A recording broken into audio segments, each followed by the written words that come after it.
तो दोस्तों, कानूनी अधिकार अपने YouTube चैनल में आप सभी का स्वागत है। तो आज मैं कुछ चीज़ें बताने वाला हूं क्रेडिट कार्ड से रिलेटेड। जब भी कोई व्यक्ति क्रेडिट कार्ड पर शॉपिंग करता है, सामान लेता है, EMI करता है और उसे डिफ़ॉल्ट कर देता है, इट मीन्स कि लोन पे नहीं करता और उसे डिफ़ॉल्टर घोषित कर दिया जाता है क्रेडिट कार्ड एजेंसी द्वारा, बैंक के द्वारा। तो इस सिनेरियो में क्या आपको पुलिस अरेस्ट कर सकती है?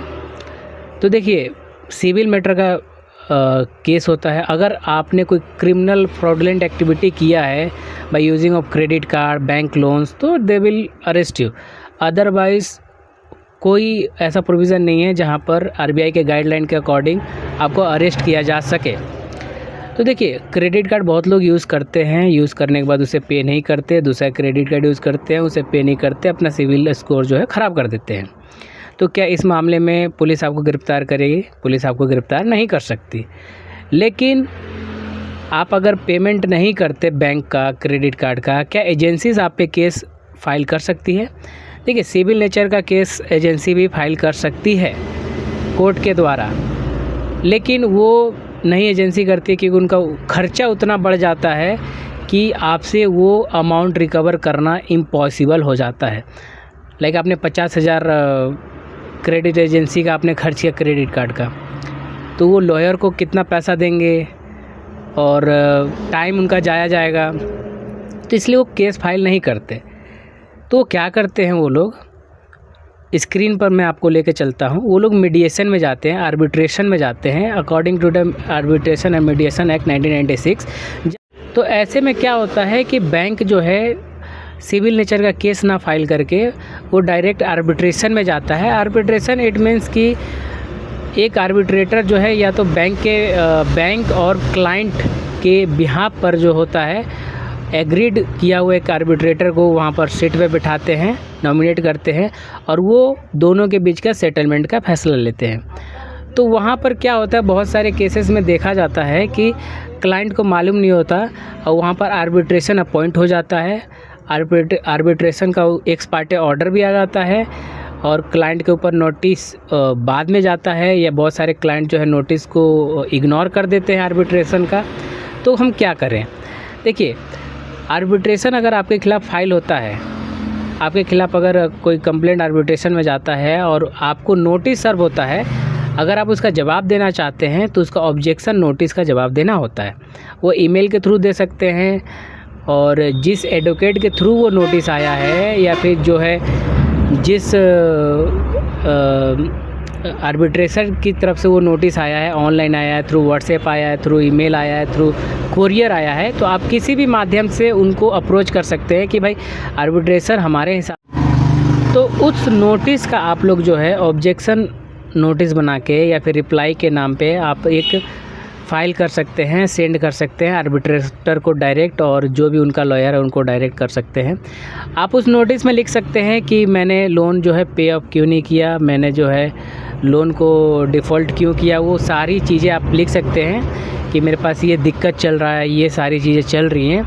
ठीक, आप अगर लोन पे करना चाहते हैं तो क्यों नहीं करना चाहते हैं, गलती बैंक की है या क्रेडिट कार्ड एजेंसीज़ की है, वो सारी चीज़ें आपको बता के वहाँ पे लिखना होता है, राइट। फिर उसके बाद जो है अगर आप उस केस को फर्दर इन्वेस्टिगेशन के लिए जाते हैं, उस केस को आप पैरवी करते हैं, तो एक आपको लॉयर अपॉइंट करके ऑनलाइन बेसिस पे उसकी हेयरिंग जो है आपको ऑनलाइन बेसिस पे भी मिल जाती है, यानी कि वीडियो कॉन्फ्रेंसिंग पे भी होती है उसकी हेयरिंग, और ऑफलाइन जाके भी आप उस आर्बिट्रेशन के बीच में हेयरिंग करवा सकते हैं। ठीक है, तो वहाँ पर आपको आप अपने हिसाब से, जैसे आपका 5 लाख का केस है, 4 लाख का केस है, आप जो है अगर आपके पास 50,000 है, 60,000 है, 1 लाख रुपया है, जितना हो सके आप उतना दे के एक सेटलमेंट अमाउंट सेटल कर सकते हैं। ठीक, ये तो बात रहा आपका कि आर्बिट्रेशन का केस का इस तरीके से। देखिए, आर्बिट्रेशन के केस में अगर आप जवाब नहीं देते हैं तो क्या होता है कि होता कुछ नहीं है, यहाँ पर जो है जो क्लेमेंट पार्टी होती है, यानी कि कार्ड एजेंसी होती है, बैंक एजेंसी जो होती है, वो एक्स पार्टी ऑर्डर लेके आपके दरवाजे पे आ जाएंगे कि हमने कोर्ट के ऑर्डर लेके आ गए। ठीक है।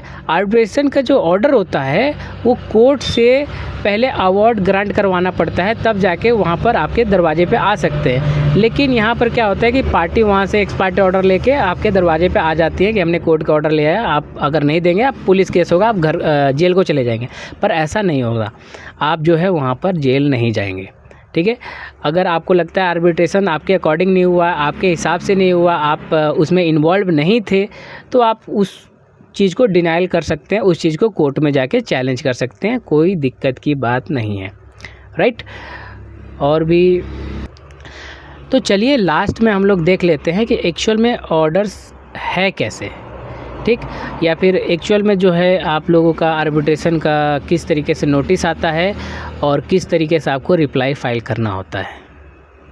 देखिए दोस्तों, किसी पर्सन का मैंने जो नाम और चीज़ें जो हैं वो मैंने चेंज कर दिया है। यहाँ पर कोई आर्बिट्रेटर अलॉट हुए थे और SBI का कार्ड था, जिन्होंने MD आलम साहब एक नाम है, जिन्होंने डिफ़ॉल्ट किया, राइट। तो यहाँ पर आर्बिट्रेशन का नंबर दिया हुआ है, यहाँ रिस्पोंडेंट पार्टी है Clement party that is the who wants recovery from you, right. और ये आप थ्रू BC जुड़ सकते हैं, सारी चीज़ें यहाँ पर आपके लिए लिखा हुआ है। उन्होंने ये ऑर्डर पास करके बताया आर्बिट्रेशन में कि कितने रुपए का लोन जो है आपने लिया था, एक्स पार्टी ऑर्डर हो गया आपके ख़िलाफ़, और जो है ये नीचे मीटिंग लिंक वगैरह दिया हुआ है। इस तरीके से ऑर्डर आपको ईमेल पे रिसीव हो सकता है, राइट।